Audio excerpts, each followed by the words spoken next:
The inner critic is a primitive strategy. It's trying to keep you safe by keeping you small. And if you want to grow, evolve, and step into your full power, you have to update the mental script. Welcome to the Personal Mastery and Growth Podcast, where we explore the keys to unlocking your full potential and living your best life. I'm your host, Jose Johnson. Whether you're looking to make a breakthrough, overcome a challenge, or simply live with greater clarity, joy, and purpose, you'll find the tools and inspirations you need right here. So let's start your journey towards personal mastery and growth right now. Welcome back to the Personal Mastery and Growth Podcast, your go-to resource for practical tips, insightful research, and inspiring stories to help you unlock your full potential. I'm your host, Jose Johnson, and I'm an expert in the fields of mindfulness, mindset, and peak performance.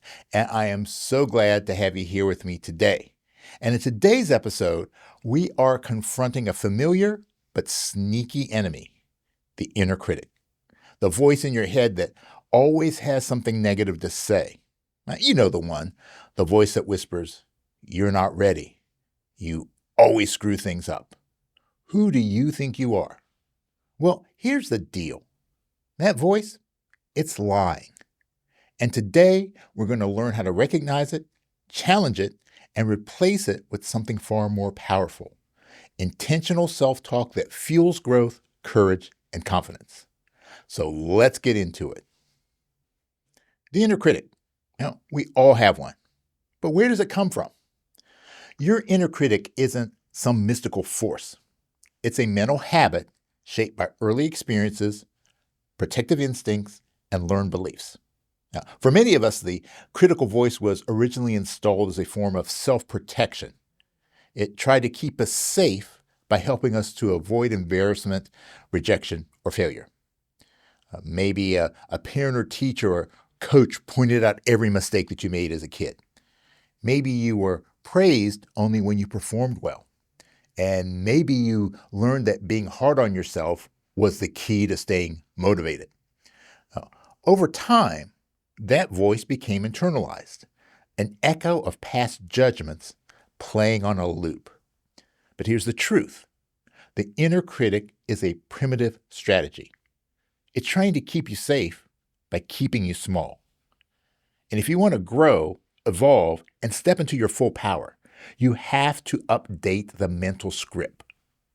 The script becomes especially harmful when left unchecked. It can influence your relationships, your work, your confidence, and even your health. Chronic negative self-talk has been linked to anxiety, depression, and lowered immune response. It doesn't just affect your mindset, it affects your entire system. The key is awareness. Because you can't change a story you're not aware that you're even telling.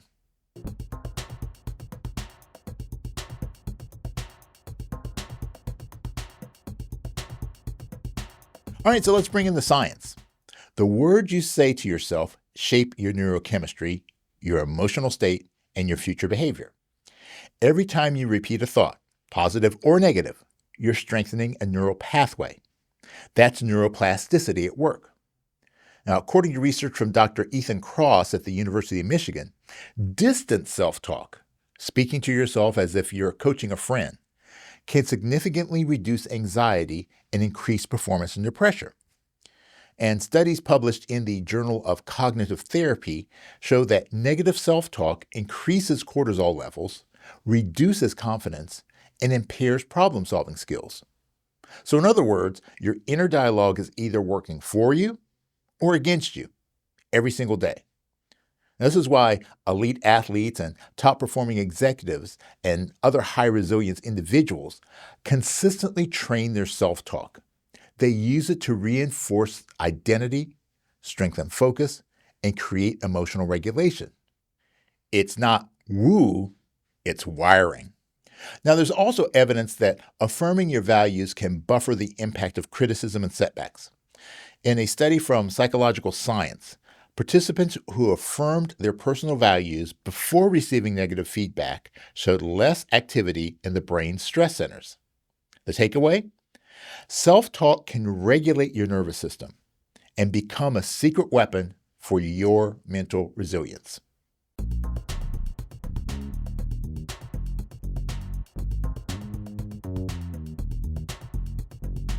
All right, so let's get specific. Your inner critic can wear different disguises, each with its own script, emotional tone, and impact on your behavior. Recognizing the form it takes in your life is a powerful way to disarm it and to begin the process of rewiring your internal dialogue. So let's take a look at the 5 most common archetypes of the inner critic, how they show up, and how they impact your inner world and your outer results. Number 1, the perfectionist. The perfectionist wants everything to be flawless. It tells you you'll never be good enough. Now, how does it show up? Typically through procrastination due to fear of failure, or burnout from trying to do everything perfectly, or refusing to delegate because you don't trust others to meet your high standards. Why does this matter? Well, perfectionism can look like a strength, but it's a trap. It creates a binary world of perfect or failure, leaving no room for learning, risk-taking, or creativity.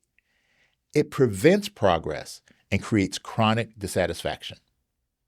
Number 2, the imposter.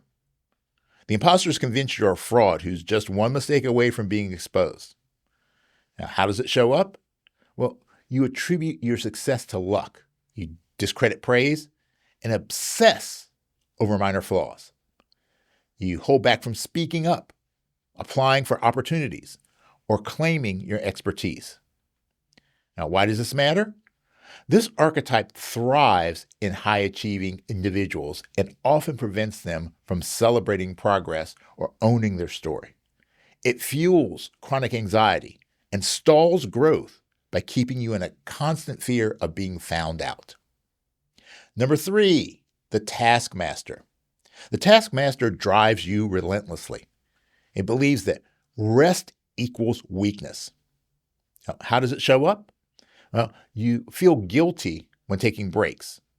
You overcommit to responsibilities and measure your worth by how much you accomplish in a day. Now, why does this matter? Well, this voice contributes to burnout, emotional fatigue, and disconnection from purpose. It keeps you in a cycle of doing rather than being, often at the cost of relationships, creativity, and well-being. Number 4, the people pleaser. The people pleaser is convinced your worth comes from keeping everyone else happy. Now, how does it show up? Well, you say yes when you really want to say no. You avoid difficult conversations, and you're constantly seeking validation from others. Why does it matter? Well, this pattern erodes boundaries, it drains your energy, and it diminishes your self-trust. Now, over time, it can create deep resentment and a sense of identity loss as you disconnect from your own needs and desires. Now, what's important to understand is that these voices are not inherently bad. They develop to help you survive, to navigate relationships, and to avoid pain. But what once protected you can now limit you if left unexamined. So here's a powerful question to ask when your inner critic gets loud. What is this voice trying to protect me from? Now, often, it's not trying to hurt you. It's just trying to keep you safe. But your job is to lead that part of you into a new way of being. So which of these inner critic archetypes shows up most frequently for you? Do you switch between them depending on the situation? Well, start tracking them. Give them names.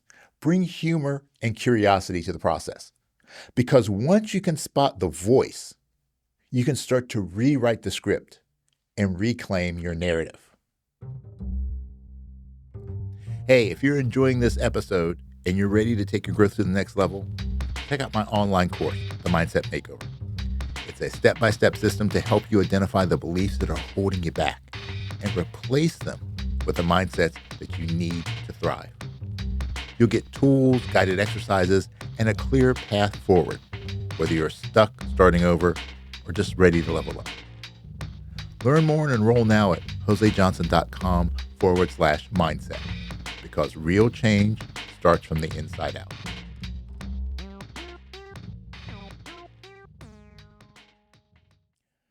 Changing your self-talk isn't about pretending everything is okay. It's about creating a mental environment where growth is possible. Self-compassion, cognitive restructuring, and mental rehearsal are proven strategies to disrupt the cycle of negative self-talk and support long-term resilience and well-being. So here are 5 research-backed tools to shift the conversation inside your head. Number 1, catch it in real time. Notice when the voice shows up, especially under stress or when you're stretching outside your comfort zone. You might feel it in your body first: tightness, hesitation, a drop in energy. Naming the thoughts as it happens activates your prefrontal cortex, giving you space between the reaction and the response. Number 2, name the inner critic. Give your inner critic a name, a persona, or even a character. There's perfectionist Patty again, or there's people-pleasing Paul.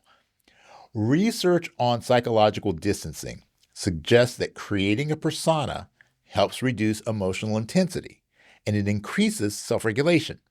It also increases your sense of control. Number 3, ask, is this helpful or harmful? Instead of obsessing over whether the thought is true, ask if it's useful.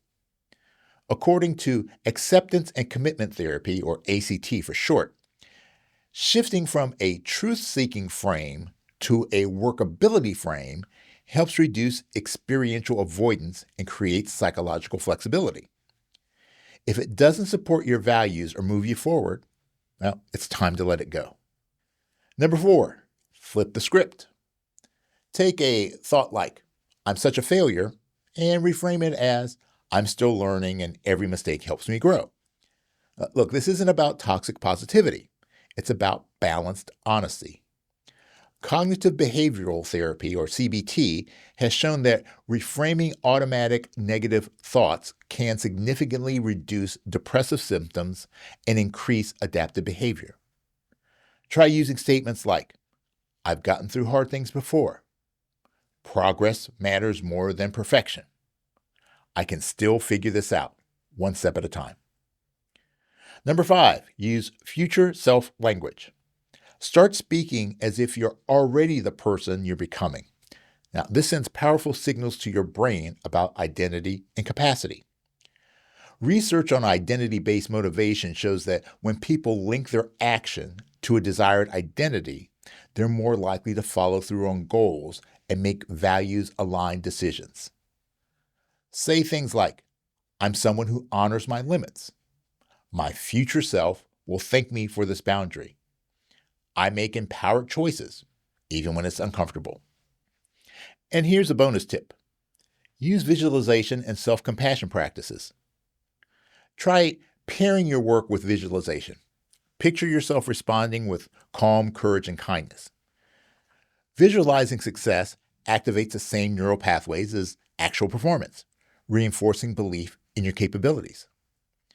Also consider adding a self-compassion statement, like Dr. Kristen Neff's 3-part practice. This is a moment of suffering.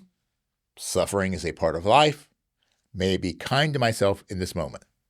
Now, why does this work? Self-compassion reduces fear of failure and improves resilience in high-stakes settings. Now, each of these strategies rewires your inner narrative. It won't happen overnight, but with practice, your self-talk can become one of your greatest sources of strength.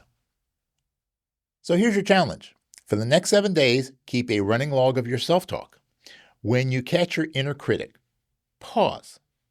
Identify which archetype is speaking. Then use one of the reframing tools to shift your response. Write down the moment of recognition and the new script you choose. Now, these micro adjustments are how you rewire your inner world. And if you want to know more about where your mindset needs the most support, take the free mindset assessment at josejohnson.com/mindset. It'll help you identify the patterns that are shaping your identity and how to shift them. Look, the voice in your head is powerful, but it's not you. You are not your doubts. You are not your fears. You are not your past programming. You are the thinker behind the thought, and that means that you have a choice. Every time you speak to yourself with kindness, clarity, and courage, you're casting a vote for the person that you're becoming. You don't need to silence the critic. You just need to lead it, guide it, teach it a new language. And remember that inner critic isn't trying to hurt you. It's trying to protect you, but it's using outdated strategies. It's just time to update the software. All right, thanks for spending time with me today on the Personal Mastery and Growth Podcast. If this episode helped you see your inner world a little more clearly, share it, leave a review, or just take what you need and apply it. And remember, it is what it is, but it becomes what you make it. So make it great. Thanks for tuning in. Before we wrap up, I just want to remind you that the information shared in this podcast is for educational and informational purposes only. It is not intended as a substitute for professional advice or treatment. While the content of this podcast is based on research and personal experience, everyone's situation is unique, and the advice given may not be applicable to all. Always consult a qualified professional before making significant changes in your life. The Personal Mastery and Growth Podcast is recorded at the So Good Media Studios located in the Candy Factory, a co-working space in Lancaster, Pennsylvania.